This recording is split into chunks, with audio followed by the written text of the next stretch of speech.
All right, so this is our quiz, not quiz. Try to do this in a group, or at the very least, try to spend as much time thinking about this as possible and trying to solve it without just looking straight at the solution. So we have two containers of milk. Two containers of milk. One has been shaken, and the other has not. And this is an old-timey container of milk. This problem was given to me by a professor who must have been like 70 or 80, and that was like, shoot, that was in 2003, almost 20 years ago. So he's, well, that's depressing. He's probably dead now. But anyway, so he actually probably got milk this way, is what I'm trying to say. When you get milk this way, the cream tends to rise and collect in the top of the bottle. So we know for a fact, because the cream's rising, that the density of the cream, row of the cream, is less than row of the milk, right? And when you shake it, the cream just disappears and gets dispersed throughout the entire bottle. So now the question I have for you is, which bottle has a greater pressure on the bottom? PA or PM? I don't remember what A stands for. But P here stands for mixed. So the mixed bottle or the unmixed bottle. All right. Remember our tools we have for hydrostatics. We really only have two tools right now. We have, before you start this, P1 minus P2 is equal to rho G H2 minus H1. That's our pressure. It's our model that relates pressure to height for a hydrostatic fluid. And we also have our rule number 1, which states that the pressure at any point is the same in every direction, right? So applying that here, it would suggest that the pressure here is the same in this direction, in this direction, in this direction, in this direction. Remember, and you can draw an infinite number of points, so the pressure all along the bottom has to be the same. Okay, so now I want you to work on this. Tell me, which has a higher pressure, PA or PM? Your first hint is I would write out the formulas for PA and PM. Remember that you can add delta P's, or in this case, P1 and P2. So you might have 3 pressures here you're solving for the unmixed section, and you're going to have only 2 pressures that you're going to have here. And for the sake of making this easy, let's assume that this height is the same for both of them. Let's call this H total. Okay? Now, I realize this is going to cause you some consternation. I haven't specified this height here, have I? I know you don't know what I'm pointing at. You're going to have to specify that. One of the things I'm going to do in this class is give you problems which are not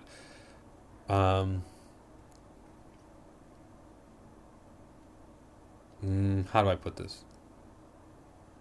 They're not pretty, right? They're not clean. They're not well packaged. And that's because you will never have a clean and well packaged problem after you graduate. So it's good to start practicing it now. All right. So you might have to add a height there. Call it whatever you want to, but you're going to have to probably add a height. And then I want you to try to figure out the relationship between the 3 densities. Milk, cream, and milk plus cream mixture. Okay? All right, now give this a shot. Pause the video. Tries to solve it. Or wait till we do it in class, and then come back and look at the video again to solve it later. All right, hopefully you stopped the video. If you haven't stopped it and are waiting for me to work on it, stop it and work on it. Okay, I'm gonna do it now. Just heads up. I'm gonna do the problem. All right, so we are gonna use our we only really have one model that we've derived in this class and used in this class, and that is that P1 minus P2 is equal to rho G H2 minus H1. So first we're going to use, we're going to call this equation 1. We're going to tell our grader, we're going from equation 1, we're going to create equation 2 from it. We're going to say that P1 minus P2 is equal to the density of the cream times G times H of the cream. So that we're going to go up here and we're going to say this H here is H cream, and this H here is H milk. Okay? Rho times H cream.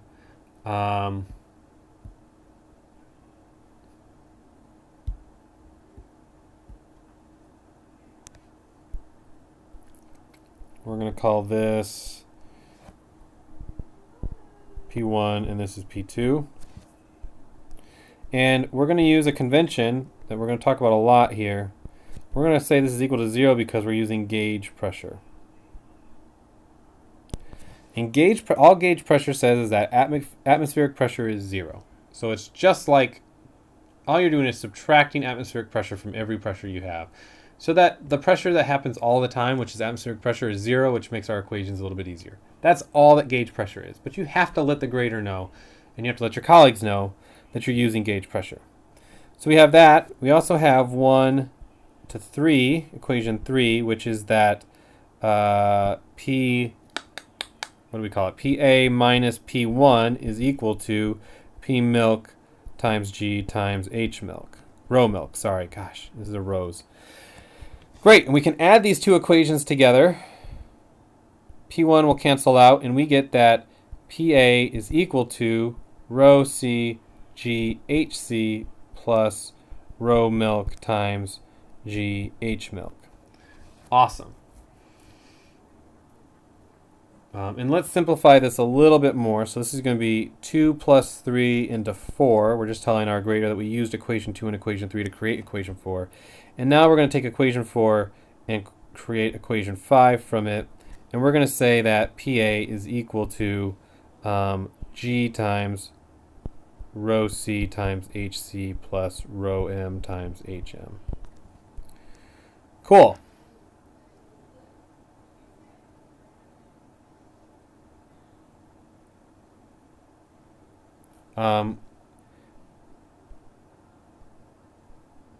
Now, remember how I told you this is now let's do this right-hand side.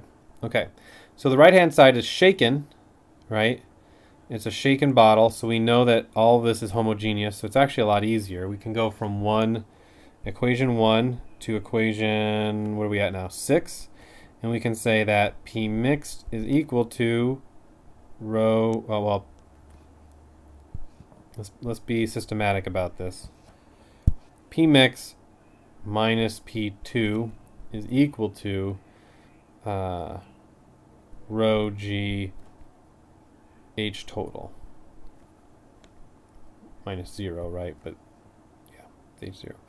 Okay, so we know P2 is equal to 0 from gauge pressure. So we know that P mixed is equal to rho mixed, we got to add our mix there, times G times H total. Now, here's the fun part. We don't have enough information quite to solve this yet, right? So we're going to have to make some assumptions. And remember, we have to be very explicit about them, so we're going to assume that the density of the mixture is approximately equal to the density of milk. And why are we going to do that? Because the volume of the milk is much, much larger than the volume of the cream. All right. So this is our assumption A. All right. So if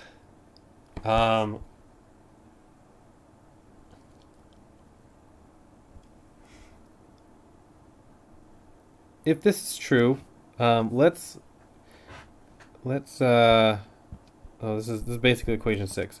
Let's take equation 6 and break it up into equation 7 and make P mixed is equal to rho mixed,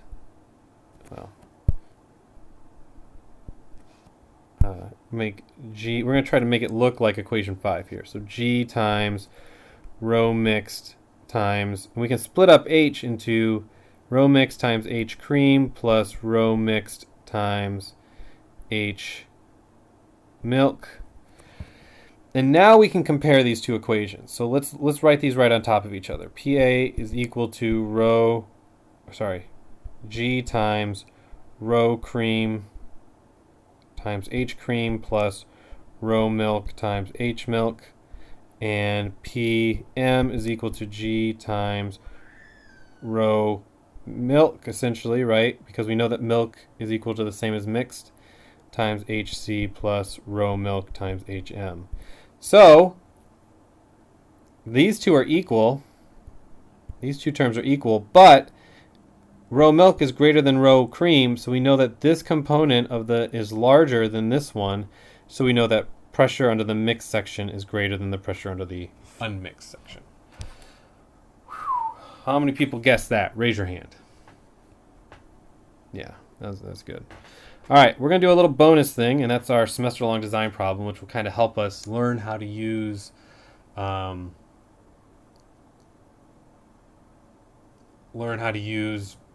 hydrostatics in a design situation. And what we're going to try is we're going to say, well, we have this huge tower of water in a tube, right? And let's say you have that guy that you're working with on this design project. He's like, guys, I got it. Let's put a very large pump at the bottom, and then we're done. We can go home, right? I don't know what that accent was. So you have a very large pump at the bottom, a nozzle at the top, okay? And the question you have is, can we have one pump? And you were just itching to prove him wrong. So what model do we use, and what do we have to assume to use it? Well, we have to assume we have P1 minus P2 is equal to rho G H2 minus H1. And we have to assume, if we remember from our derivation, we have to assume A, hydrostatics, and B, we have to assume density and gravity are equal to constants, right? Now for water, B is a fairly decent assumption even if it's moving fairly fast. But we know that we're sucking water in here and shooting it up this tube and then shooting it out of a nozzle. So is the fluid at rest? No. Does that mean we can't make this assumption? No. You can make any assumption you want to. It's remarkably freeing when you kind of accept it into your heart. You can make any assumption you want to. Some assumptions are terrible, though, right? This is a terrible assumption, but it's also a conservative assumption because if we include other physical effects, we're going to have to include viscous effects, which are actually going to make the pressure at the bottom higher than if we didn't include them.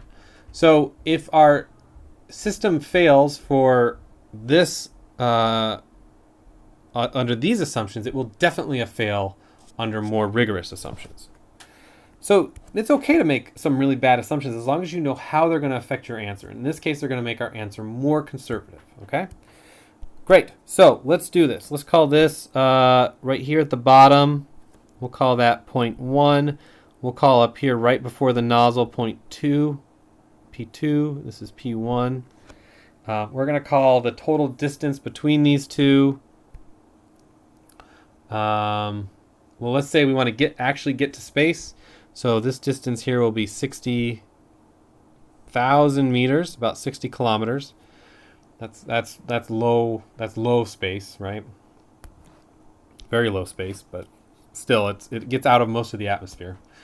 Let's plug everything in. So P1 minus P2 is going to be equal to our delta P, which is equal to our density times our gravity times our H2 minus H1. So we know that this is 60,000 meters.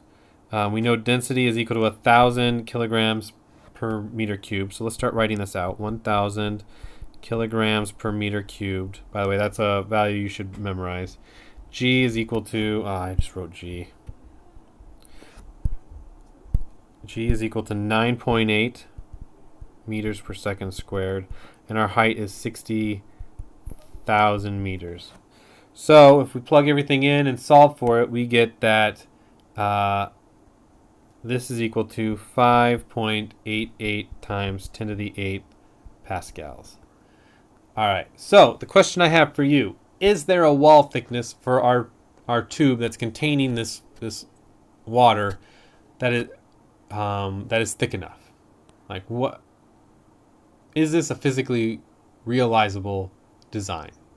All right, so a quick back of the envelope calculation. Let's say you're at a bar later complaining with people, and you're like literally on a napkin being like, oh, this guy's full of not good stuff.